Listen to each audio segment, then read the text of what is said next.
Okay, good evening, everyone.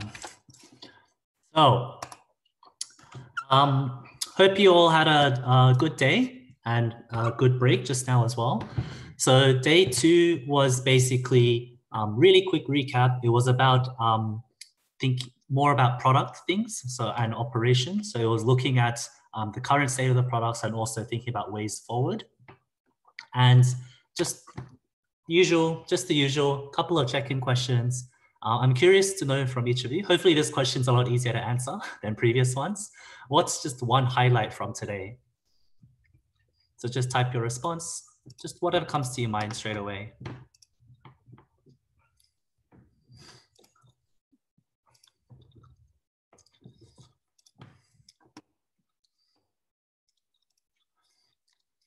Workshop highlight, risk analysis, meow meow evening. Okay, you have cat? Is that MC cat? 2025 session, 5 whys, yep. True, a lot of solutions are probably in the network already, just need to coordinate. Strategy, boosting OGT. Okay, great, fantastic. GV minimums, yeah. Okay, thank you for your responses. Next one, maybe a little bit more trickier to answer, is what would the version of you from 2 years ago, be surprised about if they met you today?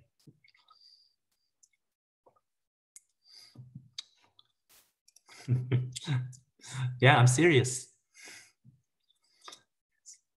Becoming LCP, yeah. Why are you so hot? Okay, it's good. It's good if you've become more attractive. Your height, yeah.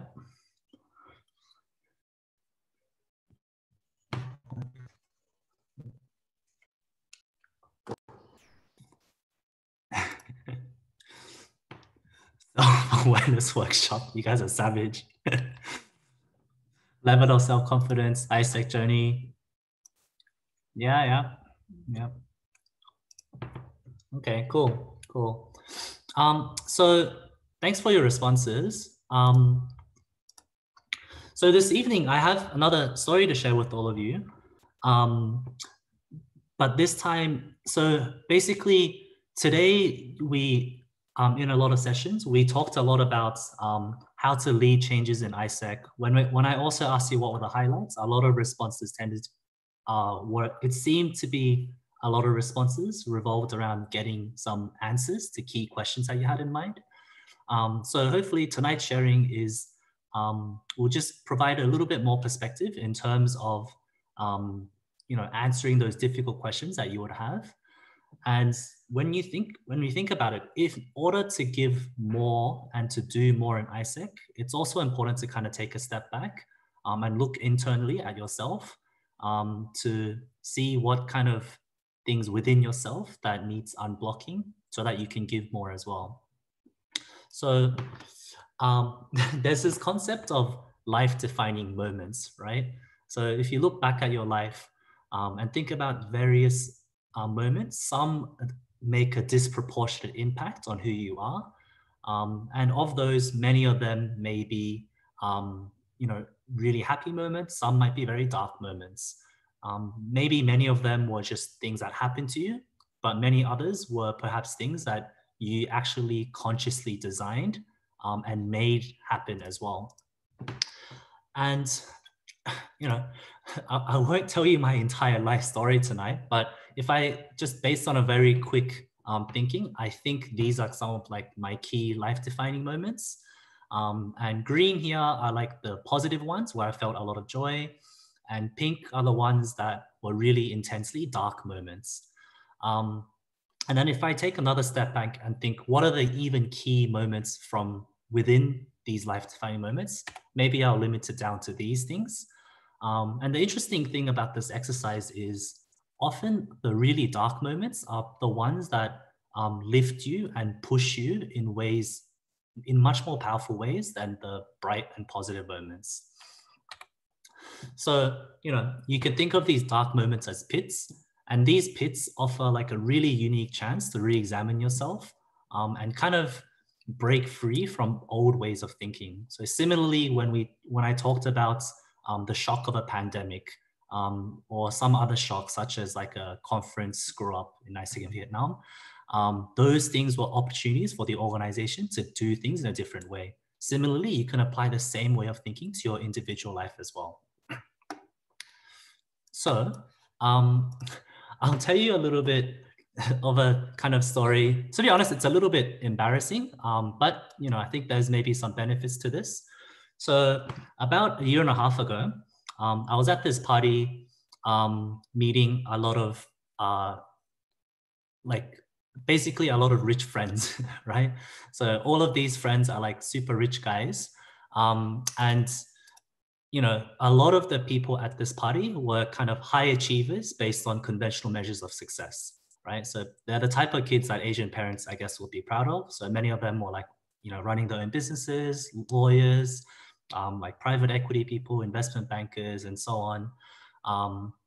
But it was a good party, and I met a lot of people there. I admired a lot of their intelligence, and all of them were super kind.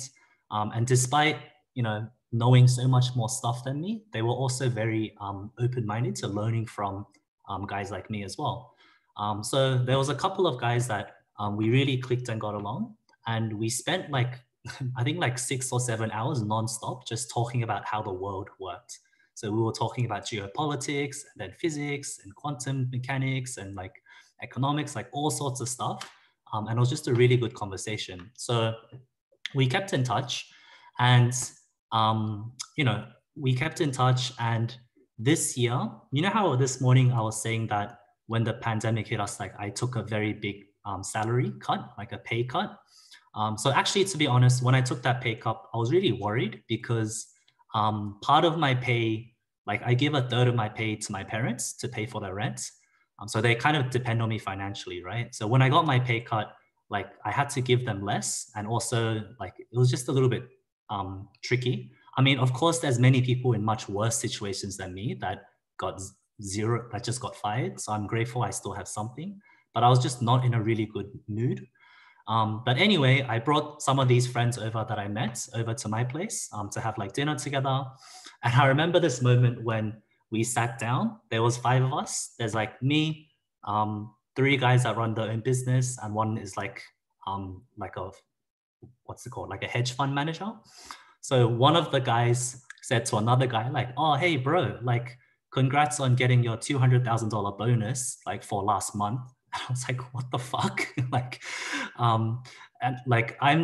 I just got my pay cut by a shitload, and this guy makes more in bonus last month than I make an entire year.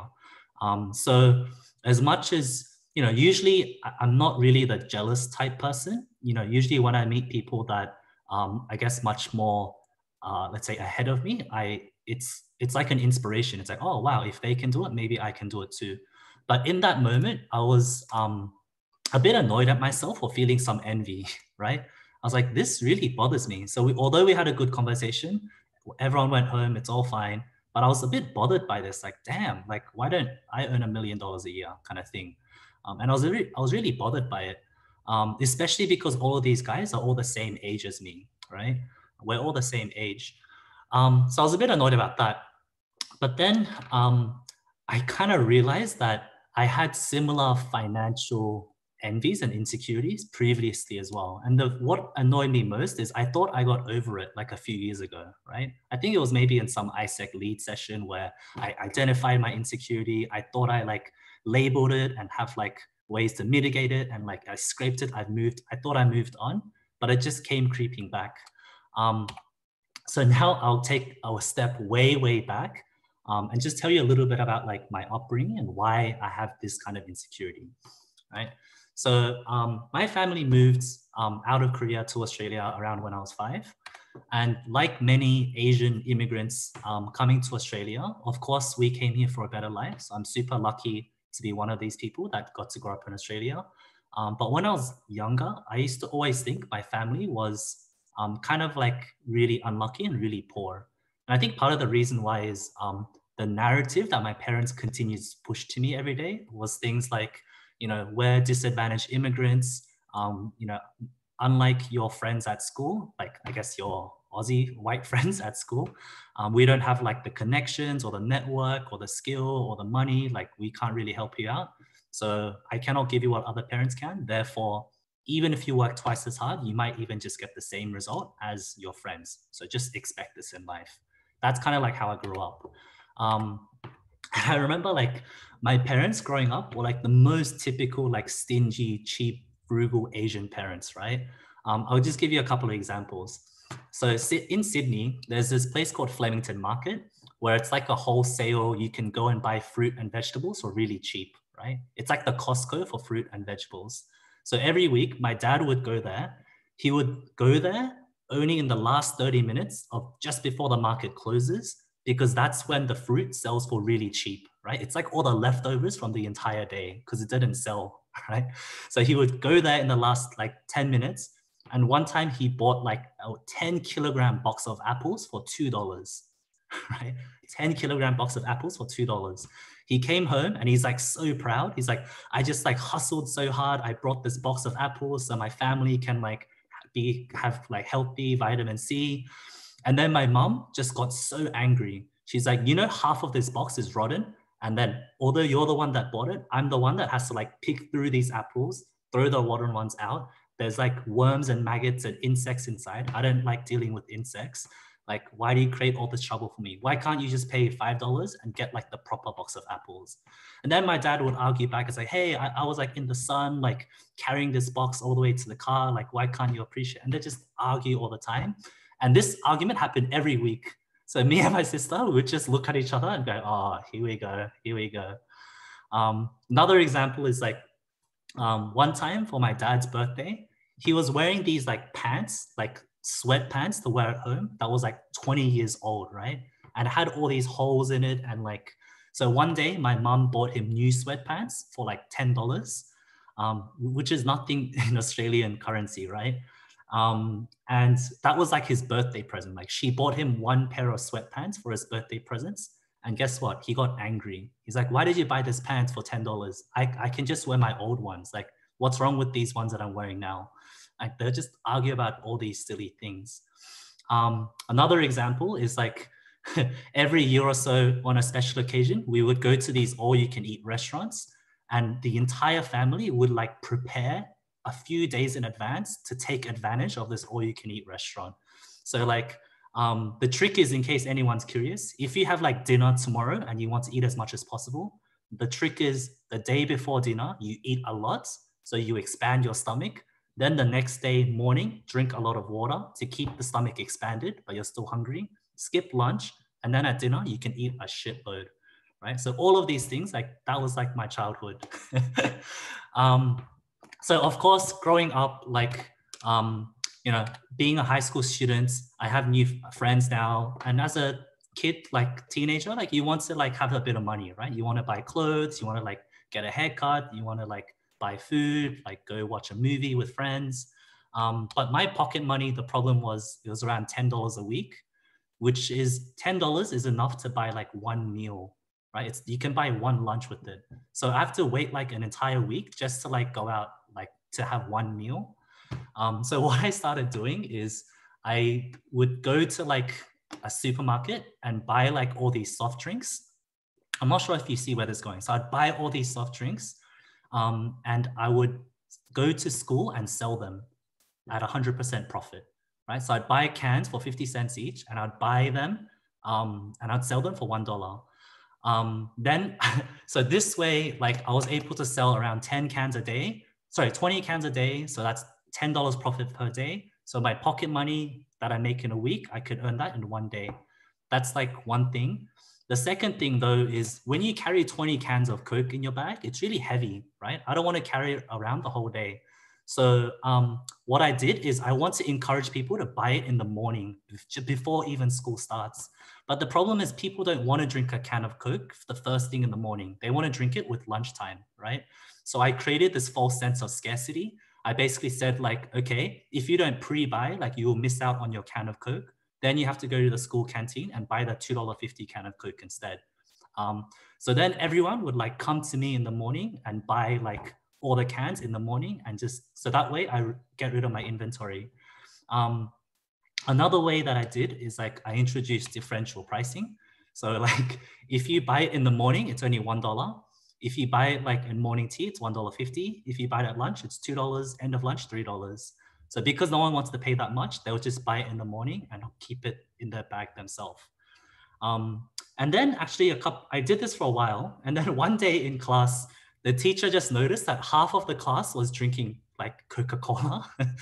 So the teacher's like, what the hell? And he made this big announcement. It's like, okay, someone here is selling soft drinks. It's illegal. You're not allowed to sell soft drinks at school. Like if you don't stop, you're going to get in big trouble. So I got a little bit scared, right?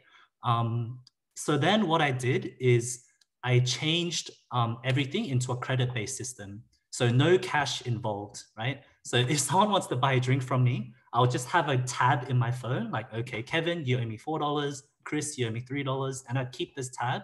And when school finishes, maybe at the end of the week, people will just pay me their balance, right? So this is the kind of shit that I kind of had to do in my childhood, right?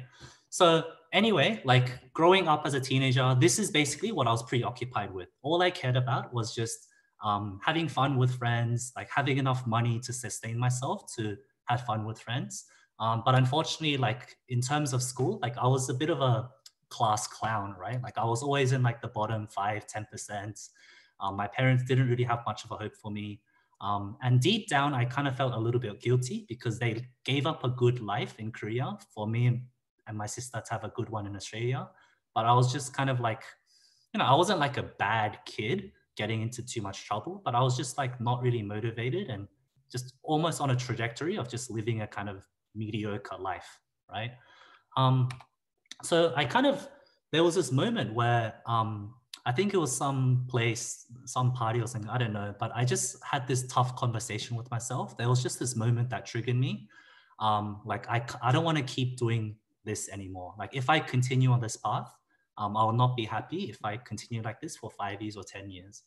So I had this really tough conversation with myself, honest conversation with myself, like, hey, let's like actually, do a bit more responsible and like try a little bit. So then I kind of gave myself a really crazy goal, like being in the bottom 5%. I just thought, okay, what do I want to be in the future? And I don't know why, but I just landed on like, wanting to be a doctor. Like I just told myself like, yeah, let's just become a doctor. And so for like the last 2 years of high school, I was just obsessed with like being a doctor. And I gave myself like this mantra, like 99 ATAR or die. So for non-Aussies in here, like this ATAR, it's basically like a university entrance exam score. So I was just really like set on like, I have to get top 1% in Australia for my university entrance exam and just become a doctor. So for like 2 years, I just studied and studied. Like, of course, it was a little bit difficult at first because I wasn't really used to studying, but I pushed through, and then kind of come end of high school, like somehow magically, like I kind of did it. Yeah. So I didn't end up getting into medicine because I failed this test, but I actually did really good, like academically. And it was like a really powerful moment of like pride and like, oh my God, I transformed so much in 2 years.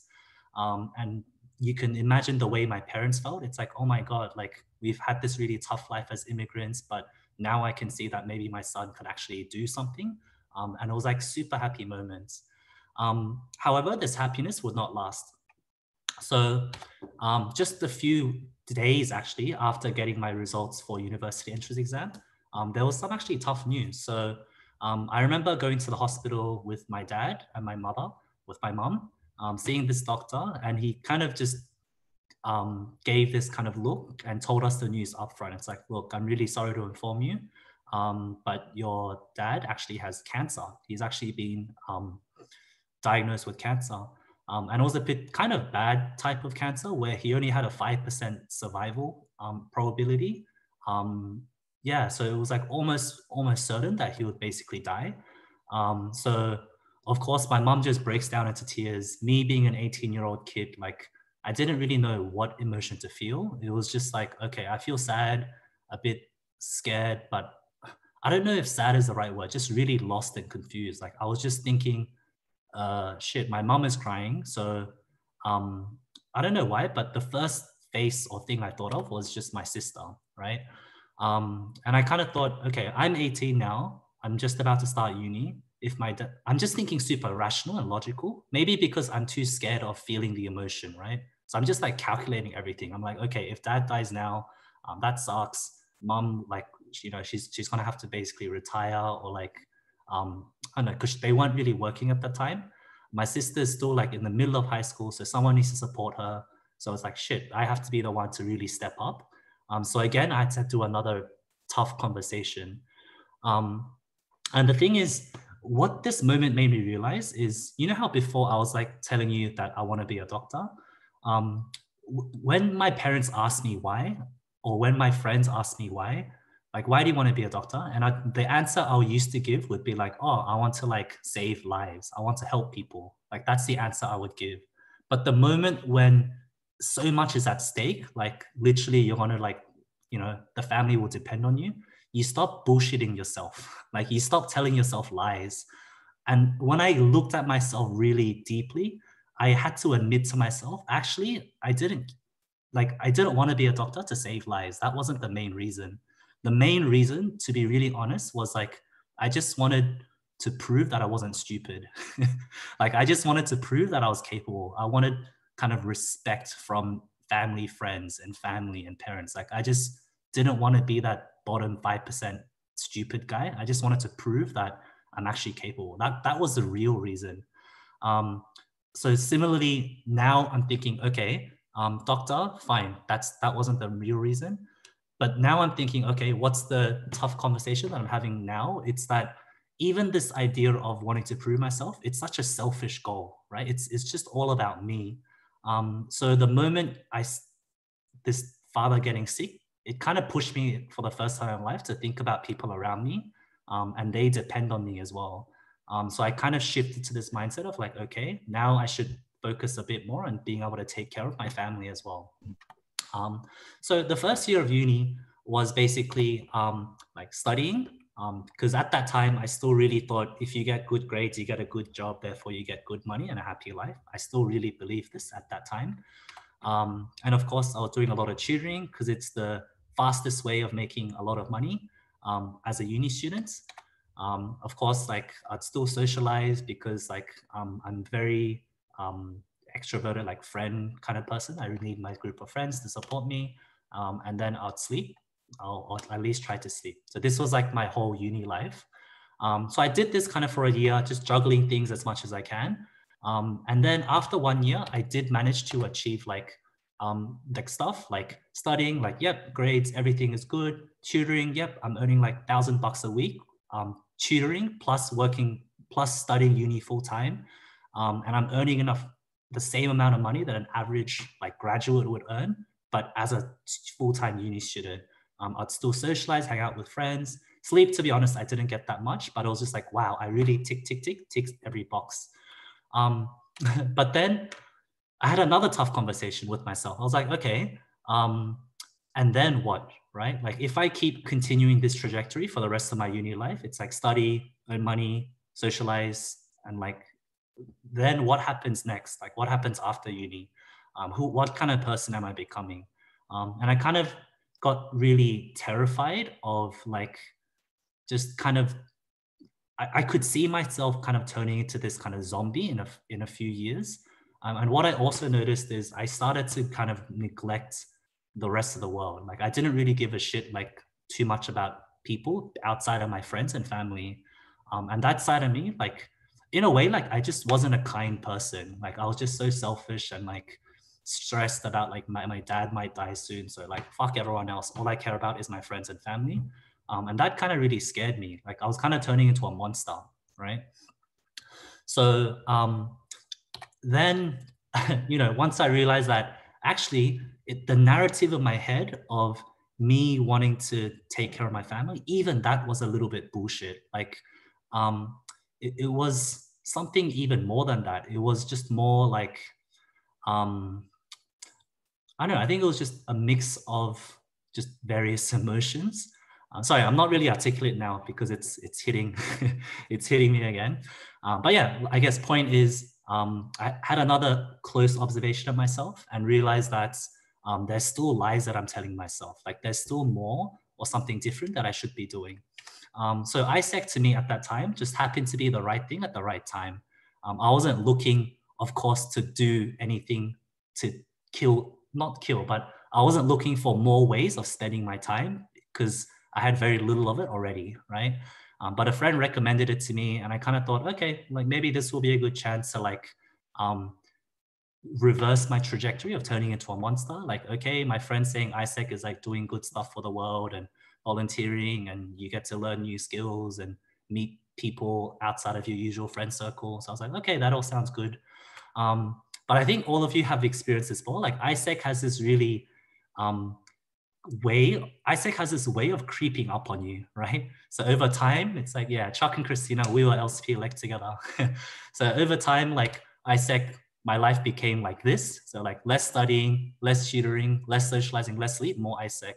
And then over time, eventually ISEC, it's like this monster that overtakes like other aspects in your life. So, you know, but I embrace that. And, you know, I think what ISEC does really well is it's really powerful because it really gives you the space and opportunity and the privilege to think about yourself and kind of, you know, what are your inner demons? What's important to you? What are your goals? How do you want to like contribute to others? Like it forces you to think about all these things. And when I was living a life of just nonstop, like study, tutor, work, socialize, like you never have an opportunity to think about these things. So I think a really powerful moment for me was when I realized that, okay, actually the reason I'm insecure about like earning money is because of all these scars I had, like, you know, like both kind of as a child, but even when I was 18, when my dad got sick. And part of this is like an immigrant inferiority complex. Part of it is like this feeling that maybe I'm not good enough. And I think ultimately they all related to each other. Another is like, I'm just really scared that I won't be able to have the ability to take care of people that I care about. So this kind of really frightened me. And you know how, you know, this morning I posed the question to everyone, right? Like what opportunities are there in this crisis? And this question alone without context, it can be very easy to dismiss as just another question. But when you think about this, not just as like an ISECer in your entity, but also in your own personal life, you know, if you think about crises that you've had in your personal life, which we've all experienced, just in different flavors, you start to realize that actually a lot of these personal crises are really shaped who you are, right? Like if it wasn't for those crises, then you wouldn't have done this. If it wasn't for that, you wouldn't have done this. So in my case, it's like, okay, if my dad never got sick, maybe I never would have been pushed to like have a bigger sense of responsibility. If I didn't have like, you know, a kind of crazy first year uni trying to like juggle everything, then maybe I never would have even thought about joining ISEC. And then the list just goes on and on, right? So in case some of you are wondering, my dad is super lucky. He was in that 5% that managed to make it. So exactly 5 years after he was diagnosed, that also happened to be the time when I graduated from university. So he made it. He's still alive and well. And I kind of thought, you know, if I think about this statement of, yes, there's dark moments in your life, but, you know, if you look back at them, they also helped you create lots of bright moments as well. This was even the case for my parents. Like growing up, my parents just never got along. They would always fight and argue. Even my dad, like he would pull me to the side and be like, hey, son, like when you grow up, make sure you marry someone you actually love. Like don't marry someone like your mom. Like you just say shit like this. And I'm like, oh God. But now like, they're like, maybe because me and my sister moved out, but now they're like so happy together. Like they even hold hands when they walk on the street, and Asian parents don't really do that, right? And they like really get along. And my dad, like he used to be like this aggressive guy. But now he like, ever since he got cancer, like he really like started reading up on like whole meditation and like Buddhism, Zen stuff. And he would always send me these videos of like inspiration, like, oh, like don't like, it's okay to be angry. Like he'd send me all this like shit. And even my parents, it's really cool seeing them transform as well. And in many ways, they actually admit to me, like, actually, this might sound really fucked up, but it's kind of good that you got cancer, because like everyone is happier now, right? Because he made it. So yeah, like it's just kind of weird stuff. So I guess one key message that I really want to drive is the reason I'm talking about all these personal things and insecurities and stuff, which is, to be honest, a little bit uncomfortable talking about, let alone putting them on slides, is I really believe when we're in doing ISEC, or when we're in our personal life as well, maybe 60, 70, 80% of the tough moments we go through, they tend to not just be external things that happen to us, but also resuscitations, or like re-emergence of these deep insecurities that you already had, or these hot buttons. When they surface and when they happen to align with something externally, it really affects your energy level. It affects your ability to think. It affects your ability to help others. So if you think about like how to overcome them, a couple of lessons that I learned along the way. So one is get into the habit of having tough conversations with yourself. I think in ISEC, there's this concept of tough conversations, right? Like it's important to have these real, keep it real, these honest conversations with your team, especially in moments of conflict. But many times you're in conflict with yourself. So don't like lie to yourself, and just be really honest. Like, okay, what do I really care about? It wasn't being a doctor. Like it wasn't about like helping people. It was about proving myself, right? So once you're honest with yourself, you start to label your insecurities. Once you start to label them, you have a much better chance of taming them. The other part is when it comes to inner demons, many of them, there's certain narratives that you've been influenced by, maybe a combination of your parents or your upbringing. There's narratives in your head that kind of fuck with you, right? So a narrative in my head as an immigrant was, you are an immigrant, you'll always kind of be like behind. Therefore, like, don't forget this and always work harder. And in some ways, like that's true, but in other ways, that's really not true as well. It's kind of self-defeating, right? So once I understood where it came from, I was able to rewrite that narrative in my head. Yeah. The other thing, this is something the third point is something I only realized really recently, only like this year, actually, when I told you about that, the rich guys that came over, was I thought I had gotten past some of my insecurities, right? So the whole like not having enough money thing, like I thought I got over it. So if I didn't get over it, like why would I have spent time doing like MC, like which is pretty much like slave labor? Like if I had just cared about money, I wouldn't have done that, right? But it's important to realize that sometimes you might not have removed every single deep root. There may still be some remnants there. So it takes humility to recognize and acknowledge that they will still be there. The other is maybe a little bit more difficult to conceptualize, but if you think about your insecurities not as enemies or not as things that you have to remove, rather they're just things that you learn how to dance around with, right? They're things that you learn to accept as part of you. They make you uniquely you, because yes, many times they can feel shitty and give you dark moments, but actually these dark moments sometimes are necessary steps to kind of shake you out of your old way of thinking and living, to push you into a better version of you. As long as you know how to tame it and see that kind of in a positive way. So yeah, thanks. Maybe a little bit intense for today, but thank you so much for listening to me. And I hope that you, over time in ISEC and in life, learn how to dance around with your insecurities and learn to love them as well. So yeah, cheers. All right, so now we will move into tribe sharing space. So I understand that the tribe sharing spaces continue to be quite chaotic because of the attendance with virtual conferences, right? So, whoops, I had some, yeah. So with the tribe sharing space, if you go back to that form, noting like if you're present here right now or not, fill that out. If you're the only person in the tribe, just come back to the Zoom plenary space and the CC will assign you to another place. Also, if that has happened to you more than once, like if you are the only person in the tribe more than once, just let the CC know and they'll assign you a new tribe. So cool. So yeah, now you can go to your tribe sharing spaces. Everybody, I would suggest if you can stay in the Zoom call so that it's easier for us to call you back, because or else it's very hard for you to trace the time. Okay, so I would suggest you to mute yourself in the Zoom and stay in the Zoom call while you open another call link. Yeah. Xiao Mei, do you have the link to that tribe, or maybe CC? Do you guys have that link? Yes, oh, yeah. I will. Okay, so Ragib share already. Thank you, Ragib. Ragib, I will not ever mess up your name, okay? I swear.